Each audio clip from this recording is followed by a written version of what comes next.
Welcome back to the Northern Steel Podcast, episode 37. I'm a little subdued in the vocal range and the loudness because my son is sleeping upstairs right now. But we're here, baby.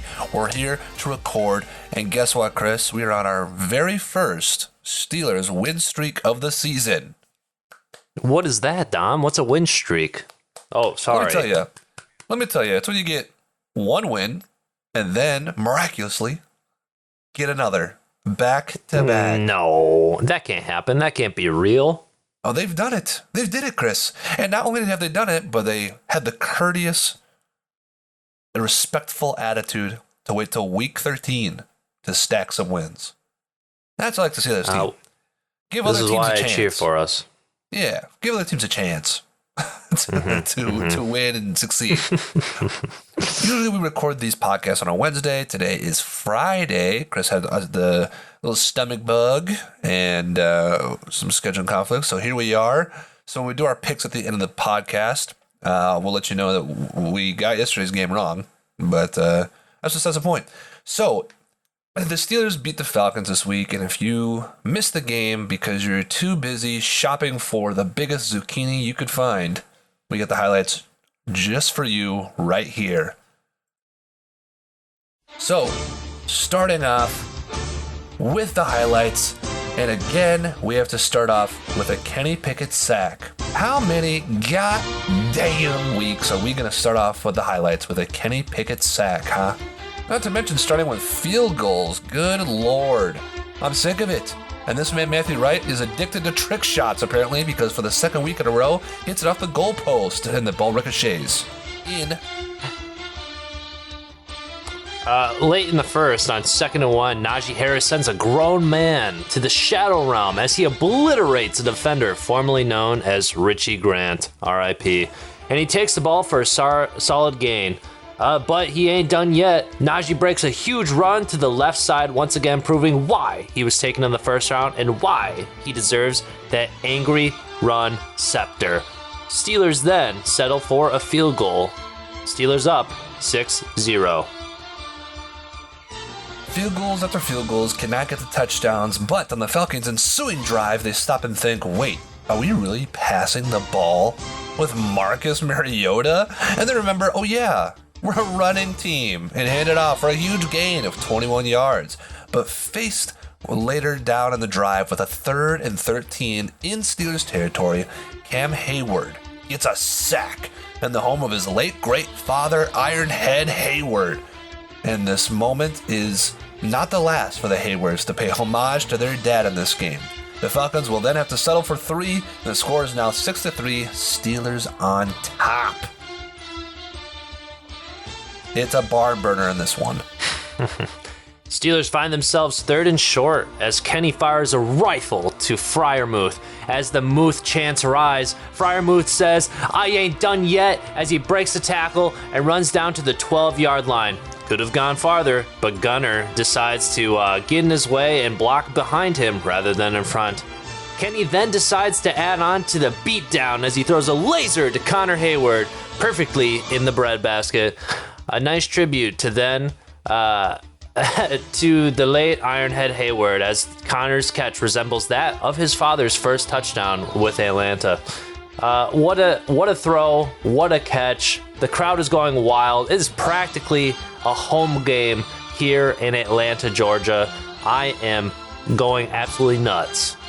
And remember when I said that the Falcons are a running team? Well, Marcus Mariota said, "Shut your ass up," and fires it deep to Drake London down the sidelines. Of course he does. So later in that drive, Mariota runs around. He takes the ball, he's looking around, he's getting flushed out of the pocket by everybody, and he looks down the field and throws it deep, but Cam Sutton says, "I thought I told y'all that Marcus Mariota is not beating us with his arm. Stop it." And the Falcons again have to settle for 3, making the score now 13-6, Steelers on top. But you know what, Chris? I want to do some offensive highlights for once. So finally, I'm going to do some. And on the Steelers' next drive, Kenny has a bootleg to the right on a play action and fires it to Deontay Johnson on a curl route to the sideline. You see? I'm just trying to do some highlights for some Steelers action. And on that, oh, never mind. We're skipping ahead to the field goal. Enjoy.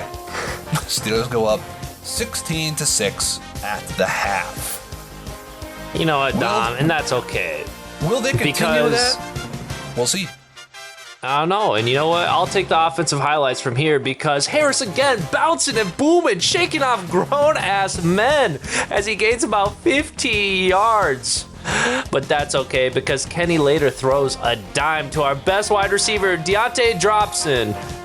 He dropped it. Why? I cannot believe it. Right in his hands, and he can't hold on to it. So what do? We settle for yet another field goal. Matthew Wright becomes the highest scoring player on the Pittsburgh Steelers. This is where, things get a little more ugly, and the Falcons figure shit out. They start running successfully down the field, and you know what? They cap off the long drive with an easy touchdown pass to their tight end, who I'm pretty sure has not played in the NFL until this moment. What a play. They're showing highlights. Mika looks upset. The defense looks upset. For whatever reason, the Falcons coach looks upset. But you know what? They scored. What a play. He stretches his arms out over the goal line, and I am in shambles. The Falcons back on offense, only down by 6 with 7:30 left to go, and are faced with a 3rd and 1. Mariota fires it to the tight end on an out route for a big gain. And I swear to God, if the Steelers let the Falcons come back, I'ma lose it. But luckily, just like the Steelers, the Falcons are also a bad team, as they sabotage themselves with 2 back-to-back penalties, having a 2nd and goal from the 22. They do complete an 11-yard pass, but that's not enough. The Falcons have to settle for a field goal, making the score 19-16 with 5:26 left in the 4th. Can they put this game away, Chris? I don't know, Dom. I guess we'll find out. But you know what? Late in the 4th, 2-minute warning. We need to take more time off the clock. And Kenny places a beautiful ball to DJ as he manages to get the first down. Steelers go 3 and out, unfortunately, after that. And have to punt, but Presley Harvin has the best punt in his whole career and pins the Falcons at their own 2-yard line. What an absolute stunner of a punt and placement. That thing bounces perfectly. And on the very next play, with pressure at Mariota's face, he throws an interception to Minkah Fitzpatrick, who does the selfless act of not returning it for a touchdown, and that is the ball game. First time all year with back-to-back wins. And now it's Ravens week, baby. Here we go. Now, Dom, I gotta say, this is brand new territory for us, especially this year. It's not something that I feel like I would ever say because looking at the past, we've seen win streaks before. It's happened. We've had a lot of good teams, but it's exciting because from what started out as such a horrible start to the season, I feel like we're starting to gain a little bit of traction, and it's very exciting to watch. I think that, there's 2 ways you can look at it, positively and negatively, but I would rather look at it positively, right? They're gaining traction, and they're finding their footing in a lot of ways offensively. Now, you could say they're beating bad teams, which is true, but at the same time, we're a bad team. We talked about that last week. We said, who cares? Because the Steelers are a bad team, right? There's still a lot of struggles they have to work through. I mean, it's great that they're coming out kind of firing in the first half. I mean, getting 16 points and 20 points in the first half, that's great. But they really slowed down in the second half. They really take their foot off the gas, and it's allowing teams to come back, and that's got to stop. First of all, and not because I'm not saying it has to stop for victory's sake to get a winning record or make a push for something. It just has to stop in general to at least give you some confidence for next year to show that we can do that, right? You can't, but give credit where credit's due. The running game's playing a lot better. Najee's playing a lot better since the break, but he might be dealing with an injury again. But the other running backs are running just as hard. Benny Snell may be auditioning for a new team next year. Jalen Warren, we all know how hard he runs. They're playing well. Kenny Pickett 3-1 in his last, since the bye week. Yeah, Yeah, so that's about it. 3-1, no turnovers, 126 pass attempts, second longest active streak in the NFL right now. He is getting better and better each week, and it's slow, right? But we knew this about Kenny Pickett, didn't we? From his time at Pittsburgh. We talked about that when he got drafted, that he progressed every year. It took a year to progress every single time. Yeah. And kind of this week, it's week to week. I mean, he had some great plays against the Falcons where he looked at his reads. He looked one way and he checked off, and he looked the other way and found his guy. I don't think he missed as many wide open reads this time around. And now it's some of the things we just like to see, maybe getting like the ball placement or how strong he's throwing the ball, maybe more in check. Like he missed Freiermuth down the seam for a potential touchdown. Like, I'm not going to dog on him for it, but I would like to see him in the future make that throw. Just a little too far. I know you joked that the Deontay Johnson drop and touchdown was in his hands, but that ball could have been thrown farther into the outside more to give Deontay a better chance. Yeah. That wasn't like the best ball in the world. It was definitely, he gave his receiver an opportunity, contested catch wise, but it wasn't the best ball that he could have given him. Yeah, I just feel like, like you said, Kenny's been playing really, really well, and I feel like, he has been progressing each week. He was known as a good study at the University of Pittsburgh, and he tend to improve year by year, and that's kind of what we're witnessing, and we're seeing that with each game.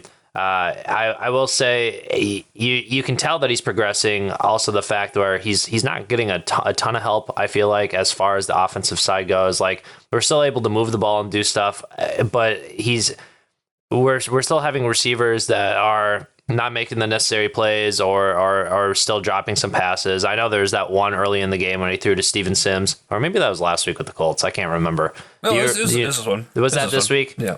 That seemed like a good one. And then obviously it hit the ground. So that was an incompletion. And then, I just feel like there's drops here and there, and drops happen. It's all part of the game. I just feel like, with what Kenny's doing and how he's progressing, those can be difference makers. They can keep drives alive. They can give us scores, things like that. So obviously a little bit more help would be nice, but I mean, looking positively, Kenny is playing well, and I like you said, I feel like he is improving each week. His reads are getting better, his ball placement too, and everything. I feel like you have to look optimistically at it, especially since knowing how the season has been.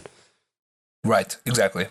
And also, like, because the Steelers are a bad team, there's hopefully some things they can clean up, even by the end of this year, both of our next year. Like we've talked about in the past, penalties in the red zone, not scoring a touchdown in the red zone, and just like overall plays that kind of hurt your team. When Kenny misses the touchdown to Freiermuth, right? And it's like, bummer. But that was like 2nd and 10, I think, at the time. And then you got a 3rd and 10 coming up, and he throws it underneath cross route to Deontay Johnson, who's got a wide open lane to at least get the first down, and he drops it. You have to settle for a field goal there. Now, who's to say, they don't settle for a field goal later down that drive? But it's just stuff like that really kind of derails, your offensive drives and stalls you out. So you're settling for 3 instead of getting a 6. So I would really like to see them try to get 6 more. Now, that might be hard to do. That will be hard to do in this game coming up this week, which we'll get to in a little bit. But I think if the run game keeps improving, Kenny's getting more confident. Obviously, he loves throwing a Freiermuth. I love it too. Get Pickens more involved, which his frustration's a non-story to me. I know you and I talked about that off the record, but I don't really care about that. No, our biggest thing is just playing clean. Making sure that we're not committing a lot of penalties. Making sure that we can just finish off drives. That's been the biggest area of weakness. We've settled for field goals on numerous occasions, especially when I feel like we have so much momentum. We'll drive like 50 yards with ease, and then we'll get into that, 30-yard line and kind of halt, which I don't know if that's just like they're figuring us out or if it's just like we're kind of, falling apart at that point. But it's weird to me to see us drive so well And it's like consistently the same where we'll drive well and then we'll just stop. Because, I mean, like, for Matthew Wright to kick, 3-4 field goals in that game? Yeah, 4, I think. Yeah, like, so obviously we're getting the ball down there. It's not like we were picking them off in their own territory or whatever and then halting like we did earlier. It's like we're driving. We just can't finish those drives. Right. And from the defensive side of the ball, I'd said last week I would be happy if they held the Falcons to under 17 points. They did do that. I mean, I wouldn't say I'm still not happy. You know, they played a pretty decent game. The thing that is a struggle for me for this is because we talked about how this is kind of like a good warm-up for the Ravens, because Ravens are such a running team. The Falcons ran all over us, especially in when the I was second telling half. you. Well, they didn't really run the first half, and that's on them. Their biggest strength is running. They didn't really run, so they started to go with what they are their strength is, and it really showed. And they started beating us out. That's kind of like last week we were talking about draft needs for next year. I brought up D line, but I think more specifically D tackle. And I don't know if you saw the tweet from was it Alex Kozora? Could have been somebody else. Tyson Alualu was just getting absolutely bullied all game. And he's old, and he might be done. And we don't have like a true defensive tackle right now that can shore up the middle of the line and block some of those routes right now. We don't have that. So it's something to think about where if the right prospect's there, I don't think we're getting a top 10 pick in the draft anymore, to be honest with you. I think we're going to string together some more wins, especially if we win this week. But defensive tackle is someone to look at. And, we'll get to that when the time comes. Spoiler alert, Chris has got a whole list. He's been scouting hard this year. He's got people ready. Dude, it's been an absolute struggle. I give props to a lot of people who actually pay attention week by week to games and all those things, because I've literally been doing the bare minimum. I've been Googling stats after every week and then just like compiling a list of who I think is good. But here comes the hard part, right? Here's the part where I will actually now start to watch highlights. And we've talked about this before, especially in the draft process. Last year, highlights don't always show the full story, right? They're highlights for a reason. They're their best plays. Do I have the time, nor do I want to watch a full season of all these players? Absolutely not. I'm not getting paid anything to do this, believe it or not. I think the bare minimum is totally fine. But you know what? I do have to say, after scouting, my version of scouting, there's a few people on my list where I've seen little segments being like top draft picks according to position, and some of my guys are on there. So I'm like, all right, I must be doing something right or whatever. Yeah, so looking in the right place. And then before we move on from the Falcons game, we got to give big ups, like you did in your highlights, to Presley Harvin. That punt at the end of the game, perfect punt. So good. Very, very good. Love to see it. We like Presley Harvin. He's had a tough go in the NFL, but that was great to see. Yeah, it's good. I feel like he's taken a step forward this year. So hopefully he just continues to do that. I know after last year we're like, get this guy, get him out of here. But a lot of love for him. He did really good. And then I just wanted to say selfishly, I did want Minka to return that pick six. I know it was very classy. It was a very very classy move. Okay, but you know why another reason, right? To do it? To not return. Okay, so a lot of people have been saying like, who cares, because there was not enough time left. I don't even know if they had 3 timeouts. People were saying like they would have iced the game. They wouldn't have won. So you just do it. Yeah. I think the bigger reason to not do it is because the Steelers defense has to go right back on the field and play hard because they don't want to give up a touchdown, right? So you're risking potential injuries. You're risking unnecessary endurance. When you do the way Minka did it, that's the game. Offense going to come out, kneel it. That's it. That's done. We're like, You know, we're like, well, I was just gonna say real quick. Do you remember in week 1 where we just could not put the Bengals away? Where yeah. they keep coming back on the field. That to me is why TJ Watt got hurt. Because there was a point in the game where if the offense would have just won and they would have ran out the clock, TJ would have had to go back on the field and he would have got injured. And that could be the same situation here. What if Minka picks that off and he goes back out there and he's going to defend a different play on this turf in Atlanta and he tears his ACL? They're like, sick. That'd be really cool. You know, I wasn't necessarily looking for a voice of reason, but you did bring up some pretty good points. Yeah, I get it. Like I said, it was a very classy move. And yes, it was probably the smarter move in terms of keeping our players safe and healthy. I just, maybe at that point, we're already going to win the game. Just put in backups, the whole, like, our preseason squad. Yeah, I suppose. It's like, because, we'll be up by 10 at that point. So it's like, even if they score a touchdown in 40 seconds, then... Yeah, that's very true. Yeah, but I think he did the right thing. Rebuttal. We got the win. We did it. We're moving on. It's now Ravens week. Before we start into our favorite segment that Chris likes to announce, I want to first ask you, Chris, what is one of your favorite Ravens Steelers moments? Oh boy. There's quite a bit, honestly. I know. So there's like so many you could say for another matchup, but just give me one. Okay. I'm going to pull one out of the hat. And It's not going to be recent, but I believe it was 2007 season. Okay. We played in our alternate uniforms. And I believe James Harrison recorded a 3-sack game, and I believe he fumbled like 2 or 3 times, and he was just going nutso. And I believe we won 35-7 or some it was a blowout. Yeah, I was gonna say, people always talk about that game a lot with James Harrison because obviously he had such a great game. But I don't know if you remember, but Big Ben threw 5 touchdowns in that game in the first half. Oh, I remember. Yeah. In the first half only. That was it. Yeah, because I think that was the first game and only game ever as a Steeler fan where I felt very at ease at halftime. Yeah, totally.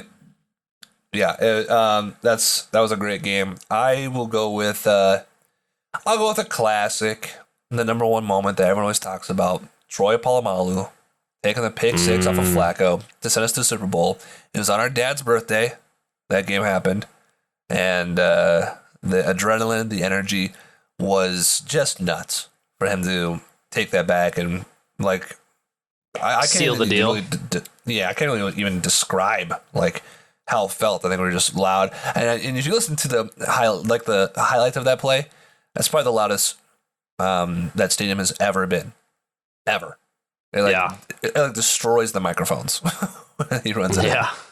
It's nuts. So, gotta go with the classic there. But anyways, on to our favorite segment for this preview against the Ravens. Chris, take it away. Keys to the game. Oh, yeah.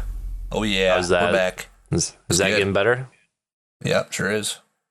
All right. So, I feel like keys are, I say this every week. Keys are very repetitive, right? You say certain things, and that's how you're going to win the game.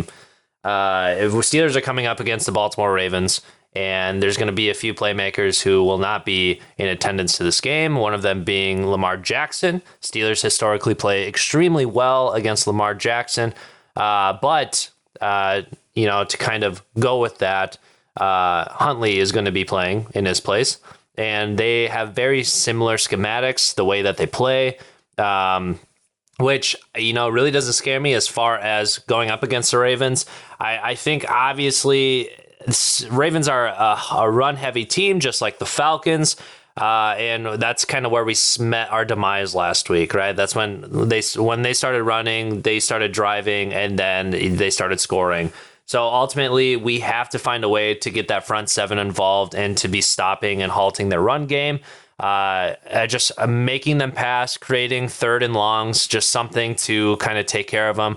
our defensive backs have been honestly pretty good this year. In the past game, I would say. Well, actually, no, they haven't. They're actually ranked pretty low, aren't they? Yeah, I was Yeah. about to say they're pretty bad. They give up like a 100-yard receiver in almost every game. So You know what? But look at the scores, baby. We no, but 5-8.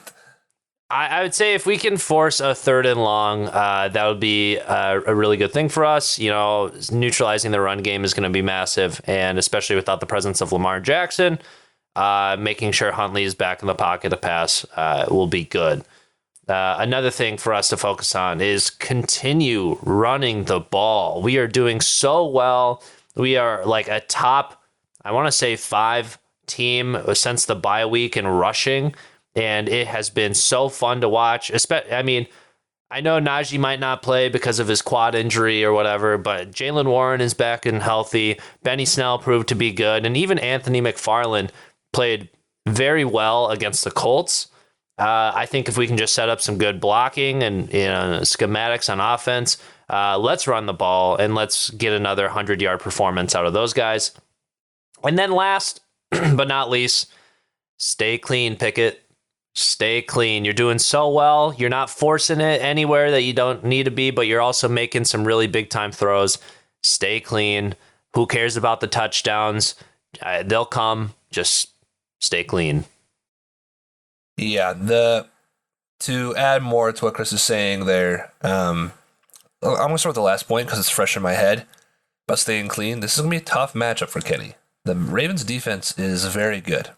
Their front line's good. Their linebackers are obviously good with Roquan and Patrick Queen. Safety-wise, Kyle Hamilton, he's a very good rookie safety. First time we get to play him this year. Do they still have, is he injured? The safety they picked up for New Orleans. Is he playing? Oh, The guy who lit up the Minneapolis Miracle. What's his name? I don't know why. I'm blanking on it. But Yeah, anyways, me you know what too. I'm talking about. They're big free agent pickup they got. I don't know. I'm not sure if he's injured or not. Maybe Chris can look that up while I'm talking. But Marlon Humphrey on one side, Marcus Peters on the other side. I mean, that's a tough defense to not only run against but throw against. The Ravens have also been playing a string of bad teams, and they're shutting them down. But regardless of the level of the teams they're playing, their defense is still showing out. So if I had to take a guess, Chris, not to be pessimistic, because I still have like high hopes we can win this game potentially. My guess is that Kenny does throw a pick in this game. There's just a lot of good defensive players flying around the ball. So Are we talking Marcus Peters? No, that's a cornerback. I'm talking about safety. Oh, safety. Yeah. Marcus Williams? Yes. There he is. Is he hurt? Nice. Yeah, he is. He's on IR. Okay. Geno Stone is filling in. Yeah, he's all right. I mean, I'm not going to bash him. He's okay. So I think, he could throw a pick this game, but that is a very tough defense to play on and to stay clean on, and also to run on, too. I mean, they're just very solid. From the other side of the ball, like Chris said, Lamar is out. Huntley's in. Huntley's a very, very capable quarterback. He can move the ball. He can also run out of the pocket as well. TJ Watt might not play. He might have an injury, which would be a pretty big factor. Obviously, TJ hasn't really been that big of a factor since he's come back from his injury, but, comes with slack, he had a big injury. But he still has a presence on the field. And without him on there, that's going to be tough to pull off a win. They're a big running team, so we just watched the Falcons run all over us. Really got to find a way to contain and shut down. But, however, and like I said last week, although Mariota made some big throws, but he definitely didn't win the game, so I guess it kind of worked out the way I said it. But their passing game, regardless Tyler or Lamar, I mean Lamar is better, obviously, is not great. The last time a wide receiver caught a touchdown for the Ravens was week 3. Devin Duvernay. Last time a wide receiver got a touchdown was a jet sweep. Devin Duvernay, week 5. Their wide receivers just are not cutting it really. They're really not that great. The passing game's not that strong. You got Mark Andrews like you always do. But that's about it. So you really got to find a way to shut this passing game down and make them as one-dimensional as you can. And that's going to help you potentially win this game. Obviously, all the Ravens need to do is get to the 40-yard line, and Tucker's going to kick a field goal. So yeah, we got to somehow keep them on the other side. But and maybe Boswell comes back this week. I'm not really sure. Mm-hmm. But yeah, potential Watt being out, potential Najee, which is what it is. We got people to cover up. Potential Deontay, I've read as well. He might be out, which I'm kind of, we've been kind of iffy on Deontay, but it still helps to have a weapon out there. It does. So that could be hurtful, especially against these good cornerbacks. Could be hurtful. But besides all that, what I will say too is I really hope that Steven Sims, unfortunately, hasn't been that great of a slot receiver. He hasn't really been returning that well either. That always seems to happen. We always have a guy that gives us a spark as a return man. We get excited that he could be our guy, and then they start to suck as a return man. Yeah. But I think a better slot option potentially could be Connor Hayward. And it's not just because he's had the touchdown. Even in preseason, he was always solid. He had sure hands. Mm-hmm. He was able to somehow get open on his routes when he isn't the fastest or shiftiest guy. And I'm wondering if maybe he's a better option here at the slot. Something to think about. It's not a bad idea. I mean, he's not a slow dude by any means. Like you said, the sure hands and everything. We saw that he made plays a lot in the preseason. So maybe it's time for Connor Hayward to get the nod and see a little bit more playing time in the offense. Yeah, and with that being said, this game is at 1. It is in Pittsburgh, which is probably the biggest factor to me. We've been on a 2-game road streak. Back in Pittsburgh, back at home. We go back and forth. Should they make the playoffs? Should they not? I want to see them win, and I, for some reason, just have a good feeling that they could win this game. Yeah, I have a good feeling that they can win a lot of the games coming up. Well, that's the scary thing, as I potentially have them winning out. Potentially them winning out. Hey, I'm not going to go that far because we still do have, 2 more divisional games after the Ravens this. in Baltimore is going to be tough. And then we have the Browns again, which I don't know how Deshaun's going to do. I know, but we didn't beat them last time. So I know. We did have Mitch playing. It's tough though. You never know what's going to happen. I obviously will always cheer for a win. If we lose, I think this is the first time I won't be super upset about it just because of draft position, but I'm never going to cheer for that. So, I won't be shocked if we lose, because the same problems we've been having while winning could be the same reason why we lose this game. If we come out to a fast start and then just slow down, the Ravens are a good enough team to really come back and beat us that way. Yeah. But with that being said, Chris, let's finish this podcast off. Let's go into some game picks and wrap it up. So I actually caught up with Chris last week. He was a little bit wrong on the count. It was actually 110 to 106. And I was able to catch up 2 more wins on him. So Chris has got 120. I got 118. And like I said, last night's game on Thursday was Raiders against Rams, and we both picked Raiders, so we're wrong there. Although I texted Chris right before the game started because we saw Baker might play that I said, watch Baker win, and he did. Which good for him. Yeah. But that being said, so we got Raiders wrong. So moving on, Chris. Vikings at Lions. Vikings. I'm picking Vikings as well, and I told Chris this as well. Sometimes Vegas can be a little sketchy, and they might know things, or people want to say NFL is rigged. I don't know. Mm-hmm. But the Vegas has the Lions winning this game. So if the Lions win, keep that in mind. Something fishy's going on. Anyways, yeah. Ravens at Steelers.